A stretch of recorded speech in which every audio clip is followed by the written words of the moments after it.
श्री राधे राधे। भक्तों, भगवान कृष्ण का जन्म जन्माष्टमी को हुआ था।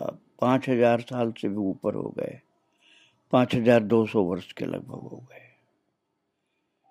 किंतु आज भी भक्त लोग हर साल जन्माष्टमी को प्रभु का जन्मोत्सव मनाते हैं और ऐसे राम जी का रामनवमी का उत्सव हर साल मनाया जाता है।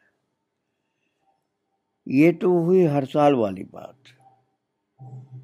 लेकिन राधा वल्लभ मंदिर में भगवान के विवाह का उत्सव जब चाहते तब मनाते हैं, ऐसे और भक्त लोग भी। और आप श्रवण कर रहे थे कि अभी राधा कृष्ण का विवाह नहीं हुआ था और सखियां कह रही थी कि विधाता इतना विलंब क्यों कर रहे हैं विवाह के लिए, चलो हम लोग खेल खेल में ही इनका विवाह मना लेते हैं। तो सखियां किशोरी जी को बुला करके और जंगल में ही कृष्ण को बुला करके उनका विवाह मनाती हैं और पूरा विवाह की तरह से यहाँ तक कि ब्रह्मा जी भी आ जाते हैं एक बूढ़ा व्यक्ति बन करके। लेकिन उस दिन एक सखी नहीं थी, उसका नाम था कला। वो बाद में जब आई तो उसने सुना कि ऐसा वैसा सखियों ने विवाह भगवान का किया, कृष्ण का विवाह किया है और हमको तो देखने सुनने को नहीं मिला। तो क्षमा नाम की एक सखी है, उससे कला ने पूछा है कि तुम लोगों ने खेल खेल में जो विवाह मनाया था वह मुझे भी सुना दो। तो क्षमा सुना रही है और कला सुन रही है। विवाह के खेल में भांवर की शोभा कैसी हुई, ये पूछा है जब कला ने, तो क्षमा बता रही है भांवर की शोभा कैसे कहूं। कहते कहते क्षमा को रोमांच हुआ और वाणी तथा देह एक साथ कंटकित से होकर के विराम पा गई। वाणी भी अवरुद्ध हो गई और शरीर में रोंगटे खड़े हो गए। और क्षमा के चुप होते ही कला की आकुल व्याकुल दृष्टि ऊपर उठी, गदगद स्वरूप फूटा जैसे, और कहने लगी भांवर भांवर कैसे हुई बहन, बहन क्षमा उस खेल में भांवर कैसे हुई थे बता तुझे। तो उतावली से बोली, मेरे त्रिषित कर्णों को तृप्ति प्रदान करो बहन, कृपा करके भांवर वाले खेल को भी सुना दो। कुछ क्षण पश्चात संयत होकर क्षमा बोली, बहन उस शोभा का वर्णन करने को मेरे पास तो क्या साक्षात सरस्वती ही क्यों नहीं हो, शब्दों का अभाव पड़ जाएगा। इतनी अद्भुत शोभा थी। भांवर के पश्चात हम उन्हें निकुंज भवन में ले गए। तब तक कला को याद आया कि अभी इन्होंने बताया था कि पंडित जी का जो कार्य होता है विवाह में, उसके लिए एक बूढ़ा ब्राह्मण आया था। तो कला पूछ बैठी, उस बूढ़े ब्राह्मण का क्या हुआ, कौन था वो। तो विवाह के पश्चात प्रणाम करके दंपति ने उसे दक्षिणा की देने की इच्छा की कि क्या दक्षिणा आपको दें। न जाने कैसा ब्राह्मण था वो, बहुत देर तक आंसू बहाते हुए हाथ जोड़कर न जाने क्या क्या कहता रहा। ऐसी कठिन संस्कृत बोलता था कि एक भी शब्द हमारी समझ में नहीं आया। संभवतः वो कोई अनुपम वरदान चाहता था, रुपया पैसा नहीं चाहता था, क्योंकि अंत में वो प्रणाम के लिए धरती पर पड़ गया, लेट गया। तो श्याम सुंदर ने उसे उठा करके तथास्तु तथास्तु तथास्तु, जो वरदान मांगा था उसके लिए श्याम सुंदर ने ऐसा ही होगा, यही होगा, ऐसा हो, एवमस्तु कह दिया भगवान कृष्ण ने।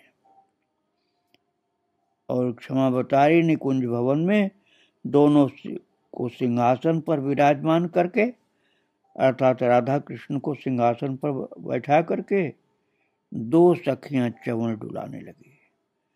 ललिता जी ने चरण धो करके हाथों का प्रक्षालन करा करके फिर आचमन कराया।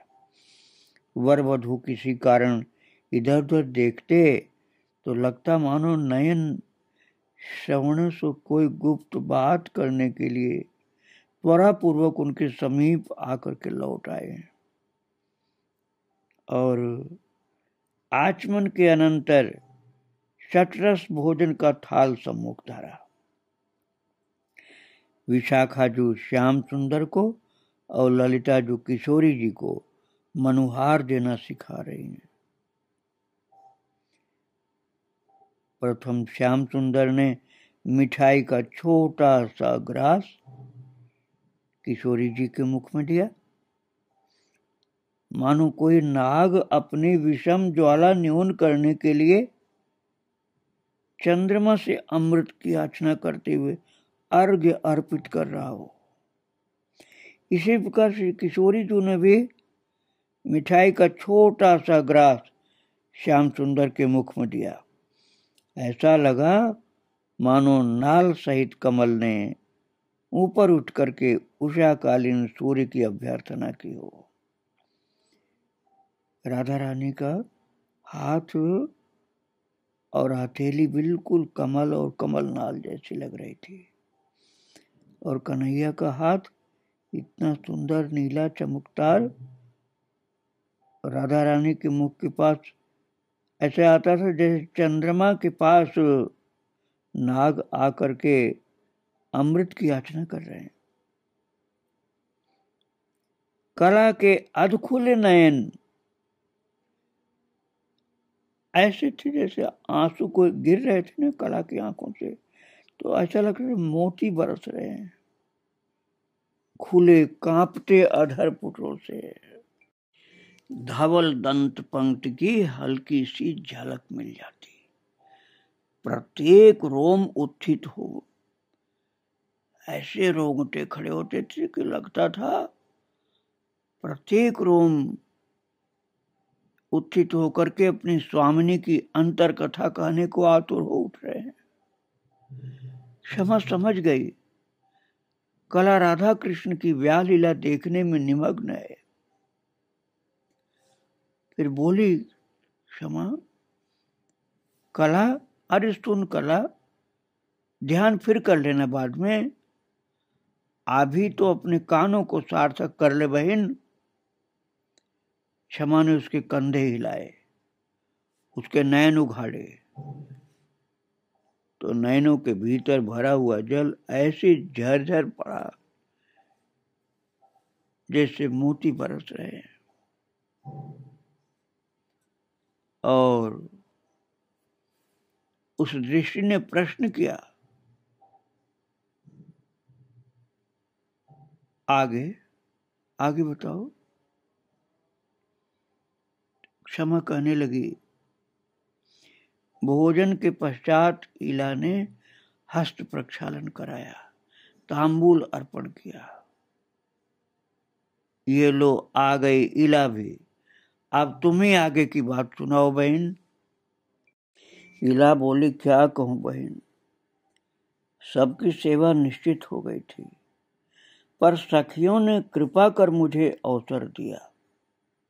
अपनी दशा क्या कहूं, हाथों का कंप, नेत्रों के अश्रु और कंठ के स्वर सब मिलकर मुझे स्थिर अस्थिर करने को मानो कटिबद्ध थे। हाथ कांप रहे थे, आंखों से आंसू गिर रही थी, आवाज कंठ से निकलती नहीं थी, किंतु सेवा का सौभाग्य भी तो कोई छोटा नहीं था। श्याम सुंदर ने अपने हाथ से तांबूल श्री जी के मुखारविंद में प्रदान किया। कन्हैया ने पान का छोटा सा बीड़ा किशोरी जी के मुख में दिया है और उन्होंने श्याम सुंदर के मुख में किशोरी जी ने। इला कहती क्या कहूं सखी, लाज के भार से श्री जी की पलकें उठ नहीं पा रही थी, क्योंकि उन लोगों का विवाह तो अभी हुआ नहीं था और हम लोग खेल खेल में विवाह उनके कर रही थी, इसलिए उनको लाज से लग रही थी कि हमारा विवाह हो रहा है। पर मन निरंतर दर्शन को आतुर था। वे कोमल अनियारे झुके झुके नयन कंज बाहर बाहर तिरछे होकर के मुड़ जाते। श्याम जी की जिह्वा भी आज सच्चाई सी थी। रोजाना तो कन्हैया कितने बोलते थे, लेकिन आज लजा रहे थे। चंद्रावली जी और ललिता जी ने दोनों ने कहा, नेक समीप है के विराजो श्याम जो, नेक समीप है के विराजो, दूरी तो नहीं रखो, पास में बैठ जाओ बिल्कुल, नहीं तो सदा अंतर रहेगा बीच में। सुनकर के सब सखियां हंस पड़ी। श्याम सुंदर कुछ कहने को हुए पर कसमसा करके चुप हो गए। और वक्तों सखियां तो विनोद कर रही थी दोनों से, किशोरी जी और कृष्ण से। सखियां कह रहे क्या बात है, आज बोल नहीं फूट रहे मुख से, यशोदा मैया ने बोलना नहीं सिखाया तुमको क्या? बोले बोलना तो आता है सखी, पर तुम मुझे गंवार कहोगी, इसी भय से चुप हो रहा हूं। मैं बोलूंगा तो तुम कहोगे गंवार है कृष्ण, विवाह में भी इतना बोलता है। विवाह के समय तो चुप रहना चाहिए, इसलिए चुप हो जाता हूं। अच्छा श्याम जो क्या कहना चाहते थे भला? कन्हैया ने कहा जाने दो सखी, कुछ नहीं, तुम्हारी बकर बकर सुन करके मौन हो जाना ही शुभ है, नहीं तो न जाने क्या क्या तुम बोलोगी मुझको। श्याम सुंदर की बात सुन करके सब हंस पड़ी। इसके पश्चात आरती हुई। ढोल मृदंग वीणा पखावज के साथ सखियों के स्वर गूंज उठे और बहुत प्यार भरे हुए शब्दों में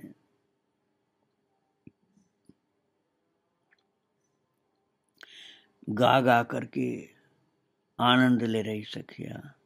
आरती मुरलीधर मोहन के, प्राण प्रिया संग सोहन के। बहुत प्यार से गा गा करके और बाजे बजा करके आनंदित हो रही थी। उस समय की शोभा कैसे कहूं, देखते ही बनती थी। और शंख जल के छींटे पड़े तो चेत हुआ, नहीं तो एकदम समाधि से लग गई थी। तथा इसके पश्चात गाना बजाना और नृत्य हुए। इंदुलेखा जी के नृत्य के पश्चात चंद्रावली जी ने कहा, मोहन अब तुम दोनों के गाने नाचने की बारी है। और युगल जोड़ी ने तिरछे नयनों से एक दूसरे की ओर देखा।